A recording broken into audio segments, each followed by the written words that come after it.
प्रिय विद्यार्थियों, आज हम लैग्रांज फंक्शन ऑफ मल्टीप्लायर्स के सवालों का आगे बात करेंगे, कैसे इन सवालों को हल करते हैं। तो ये अपनों को दे रखा है u is equal to x square plus Y square plus Z square, और ये प्रतिबंध साथ में ये दे रखा है y Z plus Z x plus x y is equal to 3a square. तो वही सॉल्व करने के लिए सबसे पहले we defined a function g u plus lambda into 5। तो ये यू का मान x square plus Y square plus Z square, और ये प्रतिबंध Y Z plus Z x plus x Y minus 3a square. तो सबसे पहले वही जी का आंशिक अवकलन with respect to X is equal to 0, फिर जी का आंशिक अवकलन with respect to Y is equal to 0, G का आंशिक अवकलन with respect to Z is equal to 0। समीकरण 3 को x से गुणा किया, समीकरण 4 को y से, समीकरण 5 को z से गुणा करके जोड़ने पर, और जोड़ करके थोड़ा इनको सिंप्लीफाई किया तो ये लैम्डा का मान आ गया माइनस का 2u/3a square.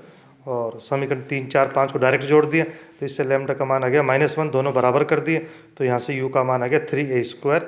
This is our answer. अगला सवाल ये अपन को दे रखा है u is equal to x4 plus y4 plus z4, और ये प्रतिबंध दे रखा है x Y z is equal to a cube. तो वही we defined a function g u plus lambda into 5। तो ये u का मान x4 plus y4 plus z4, और ये 5 का मान X Y Z minus a क्यूब। और फिर ये इस g का आंशिक अवकलन किया with respect to x is equal to 0, with respect to y is equal to 0। इसी तरह जी का आंशिक अवकलन with respect to z is equal to 0। पहले समीकरण को x, दूसरी को y, तीसरी को z से गुणा करके जोड़ा तो ये लैम्डा का मान -4u/3a क्यूब। और फिर समीकरण 2, 3, 4 को डायरेक्ट पहले समीकरण 3 को x से गुणा किया तो यहाँ से ये आ गया, समीकरण 4 को किया y से, समीकरण 5 को z से, और राइट एंड राइट साइड सबकी बराबर RHS तो लेफ्ट भी बराबर हो गई। तो इससे अपने पास ये आ गया x is equal to Y is equal to Z.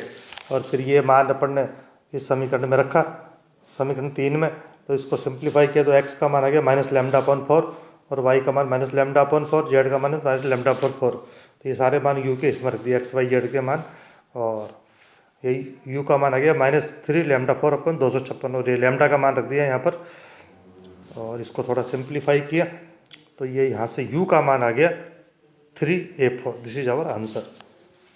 Next सवाल वही निम्न फलनों के उच्चिष्ट मान ज्ञात करो, चरों पर प्रतिबंध उनके सम्मुख प्रदर्शित। सबसे पहला ये रहा 5वां सवाल u is equal to x square plus Y square plus Z square, और ये प्रतिबंध X square plus B Y square plus C Z square is equal to 1। वही we defined a function G u plus lambda into 5, और G का आंशिक अवकलन with respect to X, G का आंशिक अवकलन with respect to Y, G का आंशिक अवकलन with respect to Z is equal to 0। और पहले समीकरण को x से गुणा कर दिया, दूसरे को y से, तीसरे को z से, और इनको गुणा करके आपस में जोड़ने पर तो वी गेट ये λ1 का मान -u।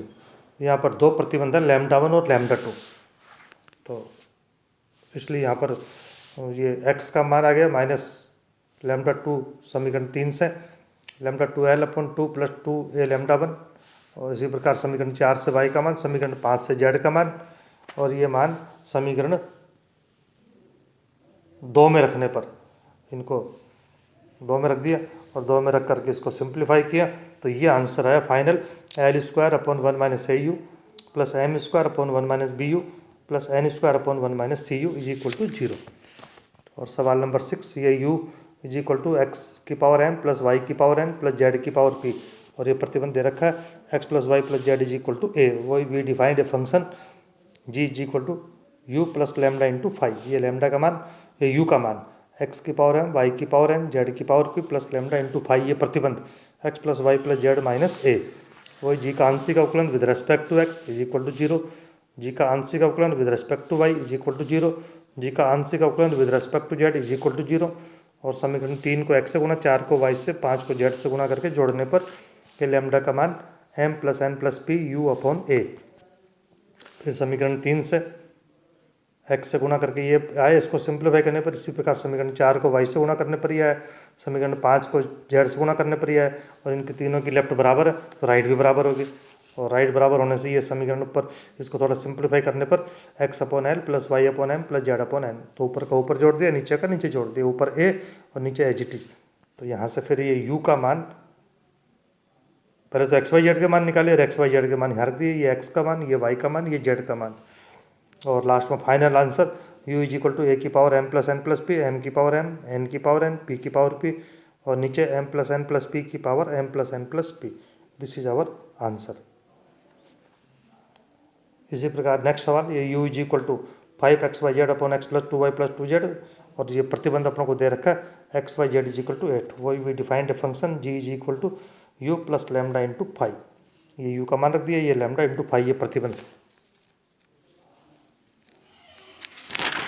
और इसके बाद फिर g का आंशिक अवकलन with respect to x is equal to 0, g का आंशिक अवकलन with respect to y is equal to 0, g का आंशिक अवकलन with respect to z is equal to 0। समीकरण 3 को x से, समीकरण 4 को y से, 5 को z से गुणा किया और उसको सिंप्लीफाई करने पर we get lambda is equal to minus u upon 12। और फिर समीकरण 3 को x से गुणा किया और इसको सिंप्लीफाई किया।